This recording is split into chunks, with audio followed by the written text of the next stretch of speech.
আসসালামু আলাইকুম। হক ট্রাভেলের পক্ষ থেকে আমি মোহাম্মদ হৃদল হক। আজকে আমরা গিয়েছি রোজ গার্ডেন, যা 20 শতাব্দীর বাংলাদেশে একটি ঐতিহাসিক প্রাচীন ভবন। এটি ঢাকার টিকাটুলিতে অবস্থিত। বাংলাদেশ সরকার কর্তৃক সংরক্ষিত।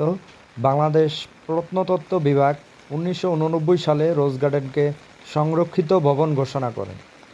দেশি বিদেশি পর্যটকদের নিকট এটি ঢাকার অন্যতম একটি দর্শনীয় স্থান। তাহলে চলুন ঘুরে দেখি রোজ গার্ডেন প্যালেস।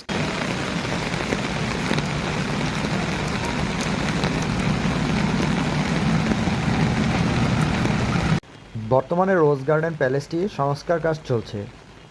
কাজটি শেষ হতে 6 মাস সময় লাগতে পারে।